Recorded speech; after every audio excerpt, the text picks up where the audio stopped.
Voilà un exercice de sensibilité qui va servir pour le couteau, pour le travail interne. Ce que je vous propose, c'est un exercice à deux où il va falloir tout le long de l'exercice avoir la main qui est dans la prolongation de l'avant-bras. Je la lâche, je mets la légère tension juste là pour que ça tienne. Et avec mon partenaire, on va mettre la main sur ma main. Et la consigne, c'est de rester plat à ma main, de face, de dos, de face comme ça, toujours rectifié pour qu'on ait toujours les mains qui soient dans la prolongation de l'avant-bras. Donc si je commence à bouger ma main, vas-y. Voilà.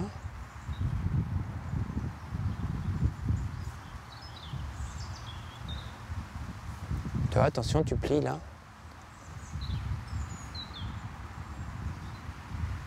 Donc je vais lentement, il va falloir à chaque fois qu'elle s'adapte, voilà. Voilà, là c'est bon parce que si tu mets la main comme ça, tu vois, ça plie, là.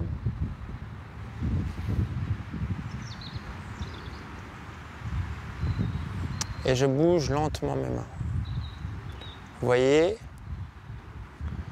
que mon avant-bras et ma main sont vraiment dans l'alignement. Ça plie pas comme ça. Pourquoi ça plie pas comme ça? Parce que si elle tord ma main, ouais, comme ça, ça ne me donne pas la position de mon corps, je ne sais pas où aller. Si je tends ici et qu'elle plie légèrement, directement je sais où aller dans la tension.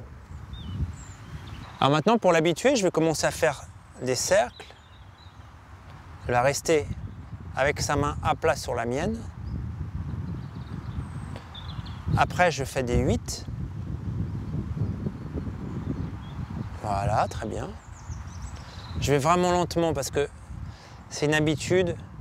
Je suis le garant de mon partenaire et elle est le garant de moi-même. Je dois vraiment être conscient, vérifier qu'elle ne plie pas son poignet. Si la tension est trop forte, ça va créer de la tension dans l'épaule. Donc on a un minimum de tension dans le poignet, mais pas trop. Voilà, c'est bien. Et une fois qu'on arrive à faire ça, on va mettre les deux mains. Donc avec les deux mains, je commence à faire des petits cercles.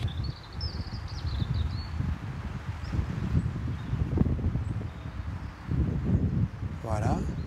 Et quand j'arrive à faire des petits cercles, je vais faire des cercles qui vont dans le sens contraire. Je vais faire un cercle vers l'avant avec ma main droite, par exemple. Vous voyez que ce n'est pas avec le poignet, c'est avec la main droite. Un cercle vers l'avant et le cercle vers l'arrière. Donc avant de lui faire ça, je m'entraîne un peu tout seul. Donc je vais un cercle vers l'avant. Il y en a un, vous voyez, qui monte et l'autre qui descend. Et en même temps, je vrille la main. Ma main, elle fait comme ça. Donc ça donne ceci.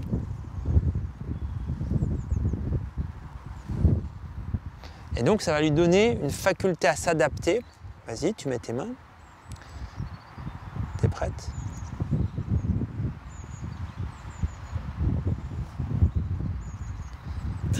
Oh là là, c'est un peu paumé, on recommence. Voilà, il y en a un que je mets vers l'avant et l'autre vers l'arrière. Super, tu vois, tu n'as quasiment pas à bouger tes mains. Fais attention bien à tes épaules.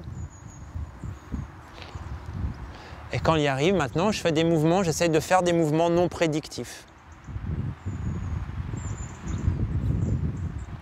Je vais essayer de la mettre en difficulté. En même temps, je bouge mes bras dans cet axe-là.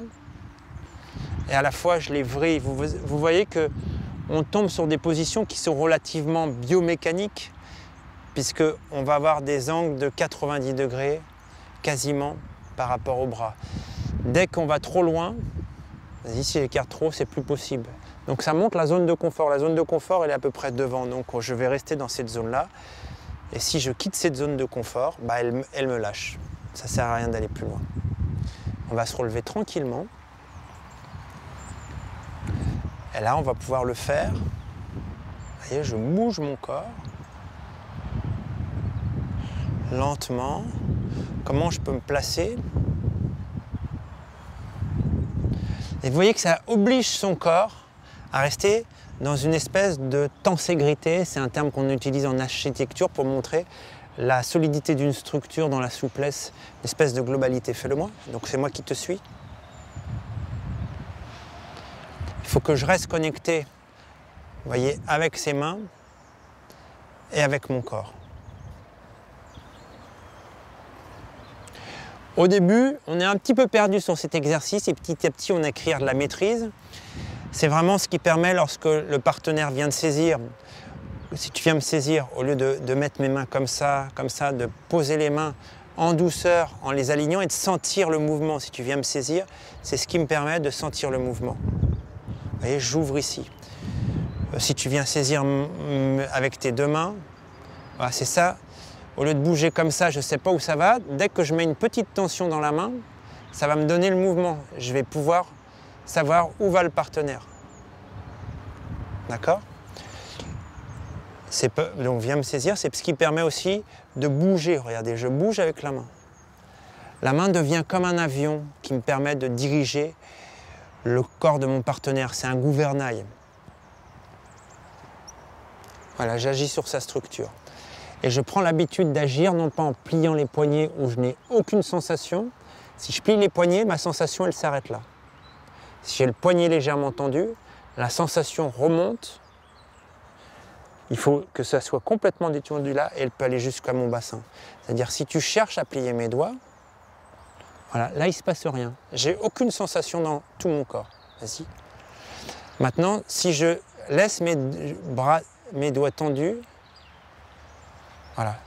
Ça m'indique la direction dans laquelle doit se positionner mon corps pour ne pas être sous tension. Et à partir du moment où j'ai cette position-là, là, je vais pouvoir continuer le travail. Là, j'utilise tout mon corps et ça me donne l'indication où je dois aller. Elle plie mes doigts, hop. Vous voyez, elle bouge elle-même l'avion. Hop, ça bouge l'avion. Et cette légère tension permet d'amener mon partenaire au sol. Je découvre grâce à cet exercice une notion fondamentale au systéma qui s'appelle le contracté-relâché. La capacité à garder une partie de mon corps légèrement contractée alors que tout le reste de mon corps est libre. Bonne chance à tous.